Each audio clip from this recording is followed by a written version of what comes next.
सिद्धेभ्यः ॐ नमः सिद्धेभ्यः ॐ नमः सिद्धेभ्यः। पनमिय शिरसा नेमिं गुणरेण विभूषणं महावीरं सम्मत्तरेण निलयं वैरि समुकीर्तनं मोक्षम्।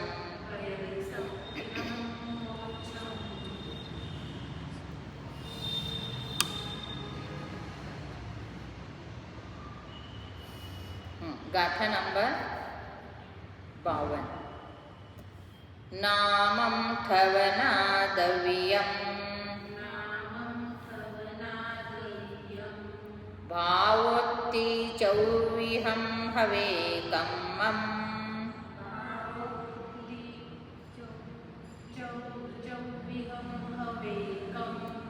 पयडी पावं कम्मं मलन्ति सन्नादुनाममलम्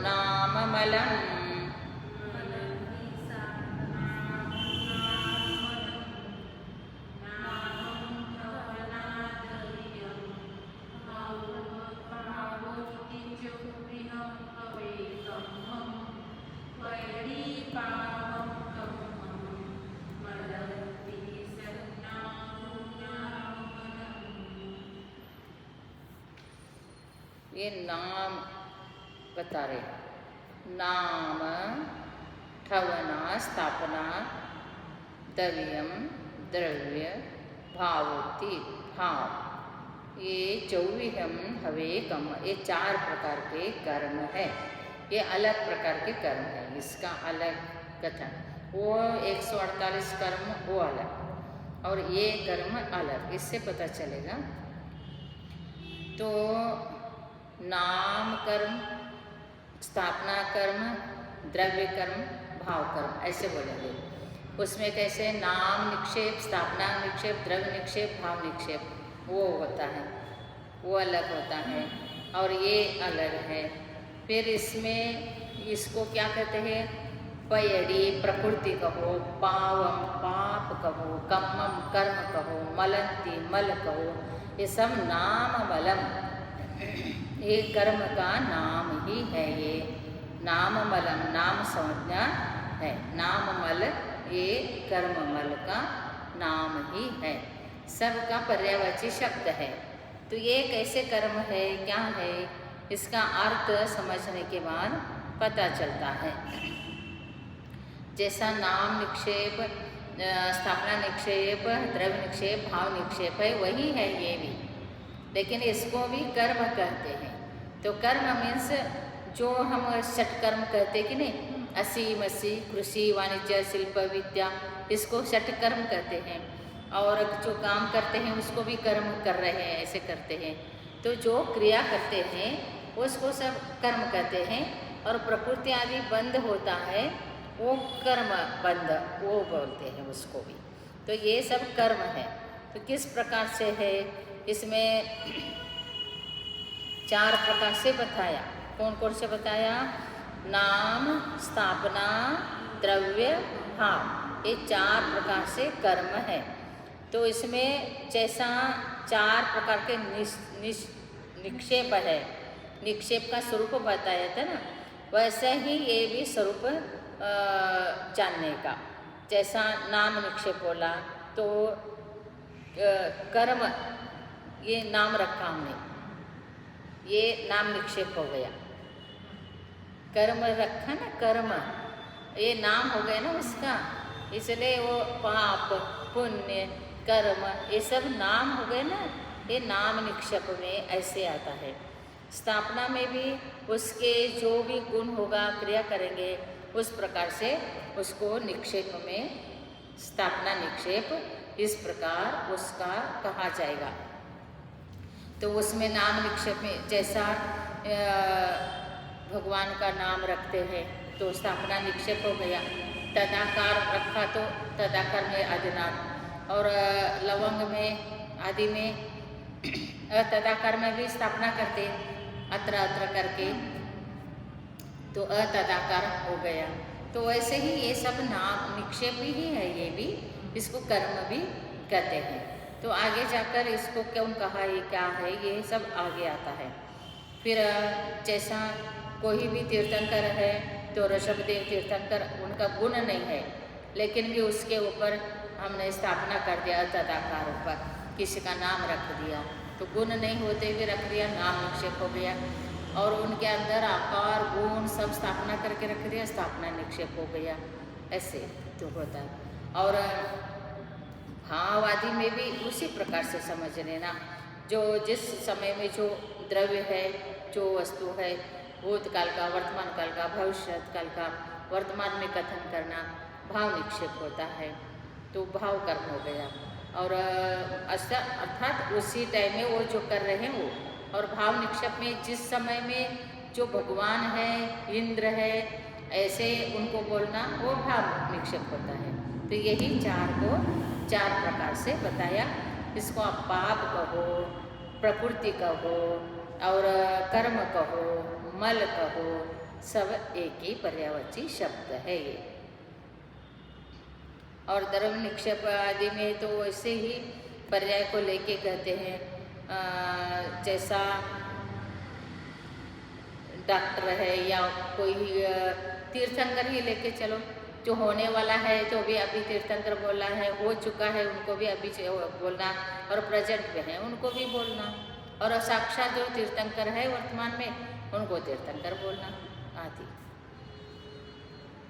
अब स्थापना स्वरूप जो कर्म है ये बताते, एक बताते जाएंगे। सरिसा सरिसे दौवे,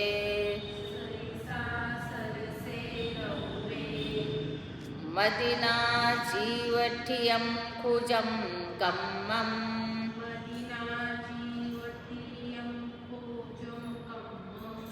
तम एदन्ति ए पदिष्ठा, ठवना तम ठावना कम्मं।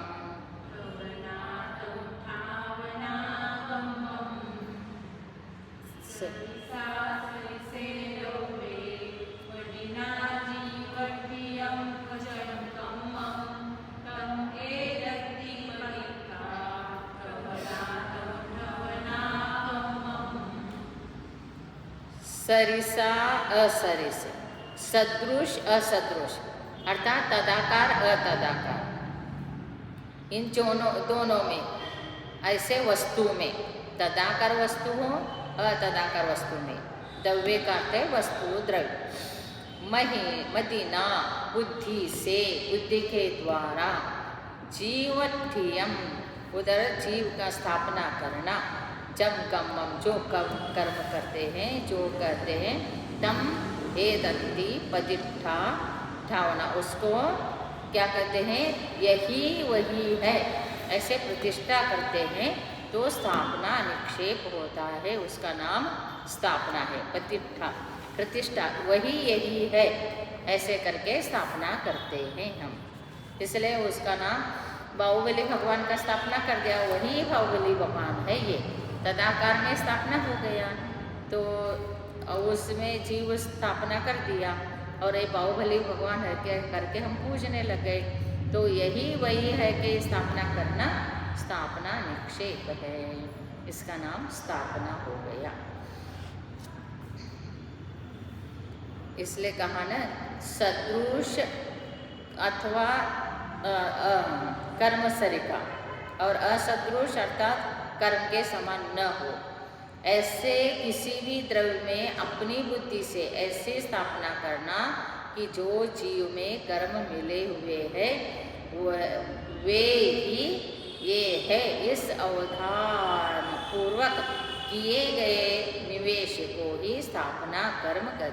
इधर वहाँ स्थापना निक्षेप में ऐसे कहा, अब ये स्थापना कर्म में सदृश हो असदृश हो, उसमें वही यही है, ऐसे करके स्थापना करना कर्म संबंधित है। तो आगे करके कैसे कैसे स्थापना करते हैं, एक एक गाथा से खुल जाएगा। दव्वे कम्मं दुविहं, आगमनो आगमन्ति तप्पडमम् कम्मागम परिचानुगजीवो उवचोग परिहीनो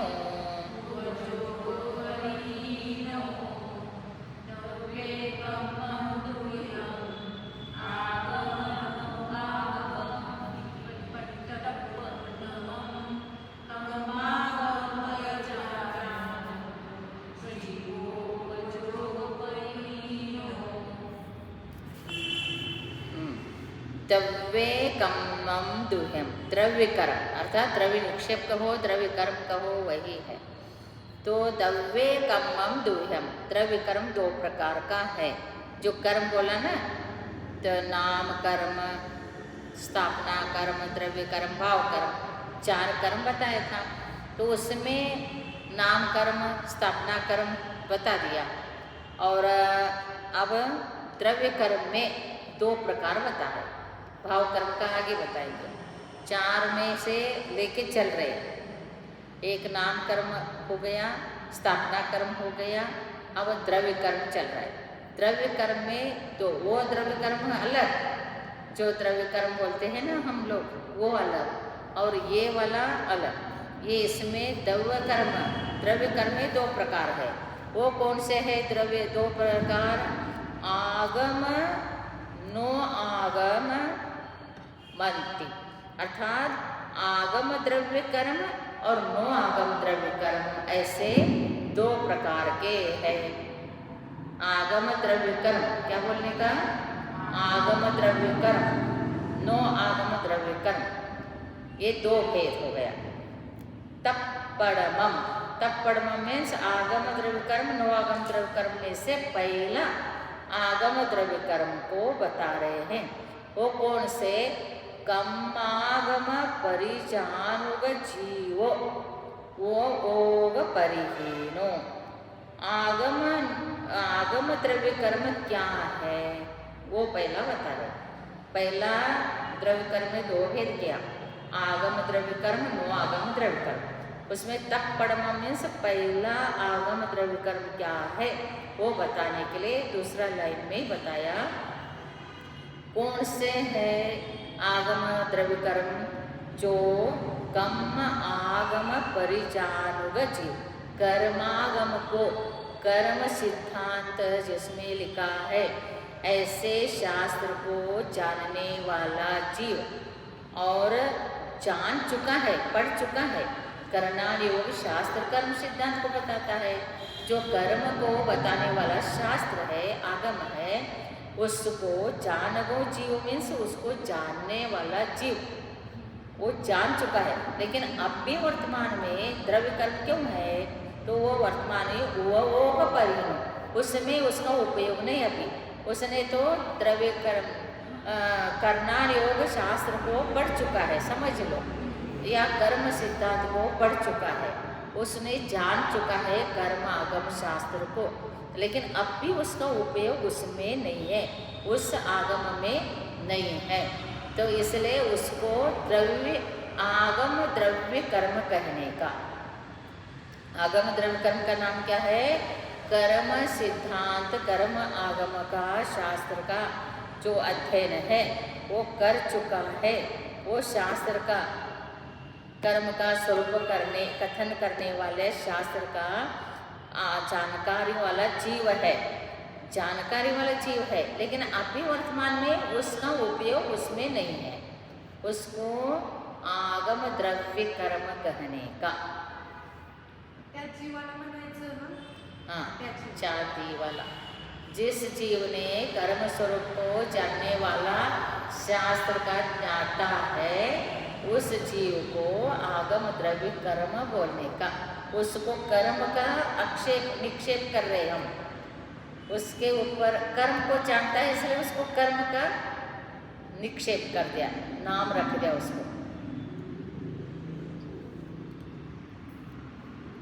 और वो वर्तमान में वो होगा परिहीनो, अर्थात अभी जस्ट मैं जैसा पढ़ रही हूँ कर्म आगम, तो मेरा उपयोग है इसमें, तो मेरे भाव आगम में आएगा, आगे आएगा, अभी तो नहीं। और जो पढ़ चुके हैं वो अभी किसी का शास्त्र में उपयोग नहीं लगा है, लेकिन उसको शास्त्र ज्ञान हो चुका है, कर्म स्वरूप का ज्ञाता है वो, बट अभी वो उपयोग में नहीं है उसका, तो वो आगम द्रव्य कर्म में आएगा वो।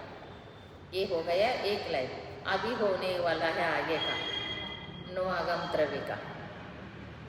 दूसरा नो आगम द्रव्य कर्म बताते हैं। जानुग शरीर भवियम तौवतीरित्तं तु होदिजं विदियं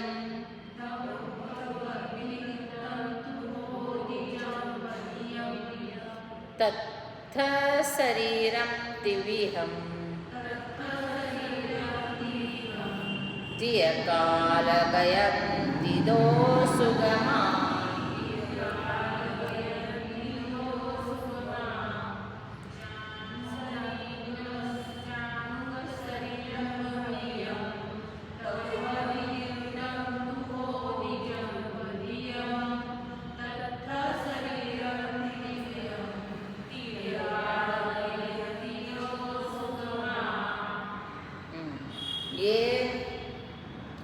अब ये जीव का जो शरीर है उसमें जीव को लिया था, अब नो आगम द्रव्य में वो शरीर को ले रहे हैं।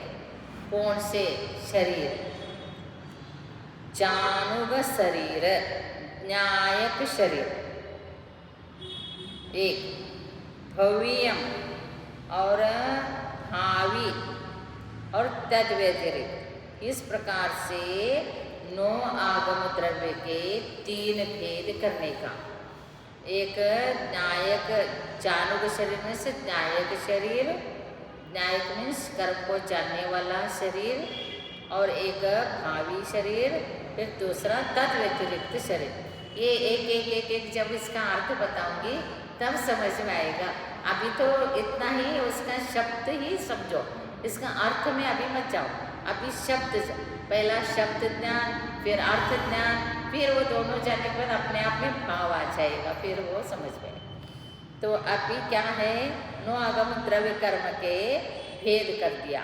तो क्या क्या कर दिया? न्यायक शरीर, भावी और तद व्यतिरिक्त, ऐसे तीन शरीर। न्यायक शरीर, भावी शरीर, तद व्यतिरिक्त शरीर, तीन भेद। फिर होती जम विदियम, जो विदियम दूसरा शरीर है, भावी शरीर, तत्त शरीरम दिव्यम, वो भी यहाँ पर विदियम का अर्थ है, जम विदियम का अर्थ है नो आगम द्रव्य कर्म। जम विदियम, विदियम का अर्थ है पहला तप्पड़मम तो आगम द्रव्य कर्म, अब विदियम बोले तो दूसरा नो आगम द्रव्य कर्म। जब वह नो आगम द्रव्य कर्म तीन प्रकार से विभाजित हो गया। न्यायक शरीर, भावी शरीर, तद व्यतिरिक्त शरीर। ये पहला लाइन क्रिया। विद्यम का अर्थ क्या लेने का? जो पहला आगम द्रव्य नो आगम द्रव्य किया था वो द्वितीय, वो पहला क्या तप्पड़म बोला था, वो प्रथम आगम द्रव्य का स्वरूप बताया था। अब विद्यम तो द्वितीय अर्थात नो आगम द्रव्य। तत्थ शरीरम दिव्यम, वह शरीर जो है, तत्थ शरीरम मीन्स कौन से? न्यायक शरीर।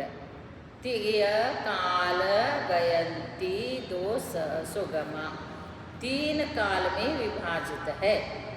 वो जो शरीर है कर्म स्वरूप को जानने वाला जीव का जो शरीर है वो तीन काल में विभाजित है। तीन काल उनसे भूतकाल, वर्तमान काल, भावी काल, ऐसे तीन शरीर में न्यायक शरीर को भेद किया। पहला नो आगम द्रव्य में तीन भेद किया, न्यायक शरीर, भावी शरीर, तद व्यतिरिक्त। फिर अब न्यायिक शरीर में तीन भेद करके भूत, वर्तमान, भविष्य, तीन हो गया। तो अब तीय काल गयंती, ये तीन काल हो गया, इसका अर्थ तीय काल। और दो सुगम मीन्स कौन कौन से सुगम है? तो वर्तमान भी सुगम है और सुगम है, क्योंकि भावी तो अभी शरीर है ही नहीं, वर्तमान तो अभी है ही, ये दोनों तो सुगम है, इसलिए उसके बारे में अभी बताएंगे नहीं। तो भूत शरीर है, भूत शरीर जो छोड़ा हुआ शरीर है उसके लिए बताएंगे, जो छोड़ते हैं उस शरीर के लिए बताएंगे। तो ये सब आपको समझ में आएगा ना। इसको भी एक बार आगे का गाथा समझेंगे तो थोड़ा सा अच्छा समझ में आ जाएगा, और ऐसे समझते समझते ही समझेगा, आगे जाके जाके इसका खुलासा होता जाएगा। पहला तो फर्स्ट टाइम में सुन रहे हैं ना इसको, इसलिए ऐसे हो रहा है। तो इसको मैं जब एक्सप्लेन करूँगी तो आपको पहले गाथा अर्थ ही समझ लेने का, फिर इसको समझ में आएगा कि क्या कहना चाह रहे हैं ये। पहला जीव को लेके चले, फिर उसके बाद शरीर को लेके चले, तो कर्म नाम रखा, क्यों रखा, तो वो उपचार करके कथन किया जाता है। उपचार कथन तो हमेशा व्यवहार होता है। जैसा बोला कि घी का घड़ा लेके आओ, तो घी का घड़ा होता नहीं है, लेकिन जिसमें एक घड़ा, जिस घड़ में घड़ा में घी है उसी को लाते हैं। तो उसी प्रकार से ये कौन से शरीर है, ये कौन से शरीर है, ये कौन से शरीर है, ये कौन से जीव है, वो कौन से जीव है, तो जीव के जो ज्ञान है उसके ऊपर उसका नाम रखा जाएगा। और शरीर है वो जिस प्रकार का शरीर है, उसको जिस प्रकार से हमने उसको ग्रहण किया है, छोड़ा है, उस प्रकार से हम उसको समझेंगे किस प्रकार से ये शरीर को छोड़ा है इसने। तो वो कैसे अभी आएगा। अभी भूतम तु च्युतम चैदम, च्युतम चैदम चदन्ति तेधाच्युतं सपाकेन, चदन्ति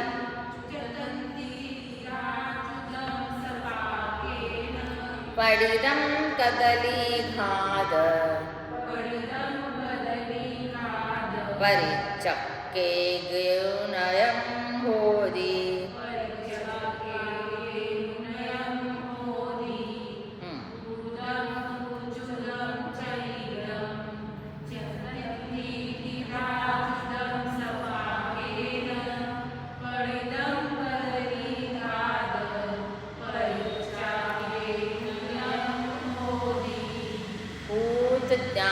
न्यायक शरीर में 3 भेद किया था ना, तो भूत, वर्तमान और फिर भूत न्यायक शरीर कैसे है, वो उसको भूतम न्यायकम, भूत न्यायक शरीर च्युतम, च्युत चैदम चावित चंदरी त्यक्त, च्युत मरण, त्यक्त मरण, चावित मरण और त्यक्त मरण ऐसे कहा जाएगा, तब आपको समझ में आएगा।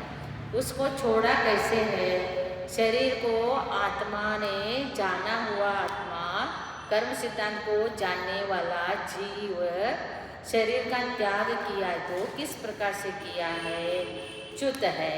च्युत मरण तो हर किसी का होता ही है, जो प्रत्येक आयु कर्म का स्थिति खत्म होके जो मरण होता है उसका नाम च्युत मरण।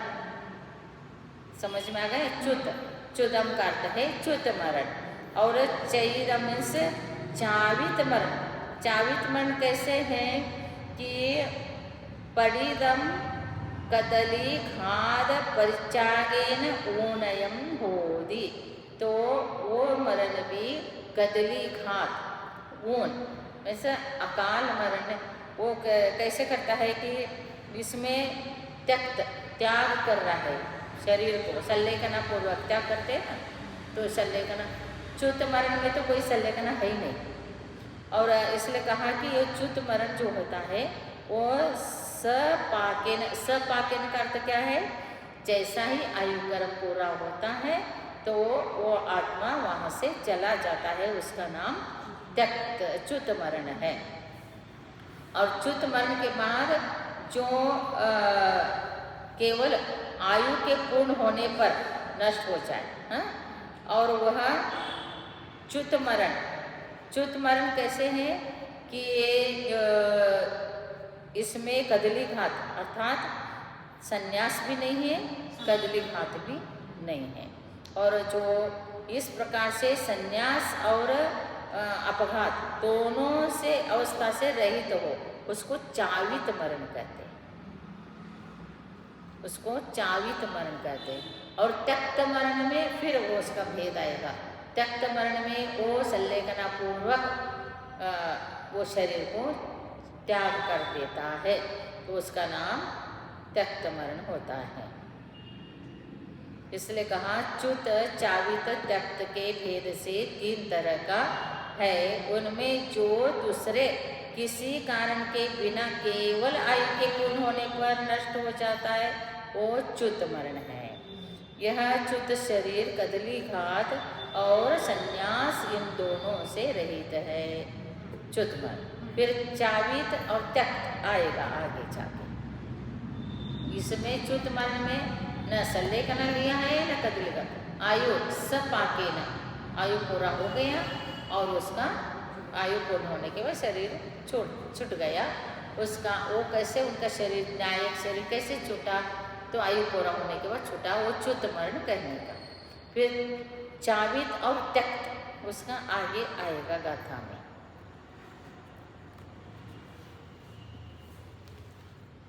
क्योंकि उसके सब प्रकार के ज्ञान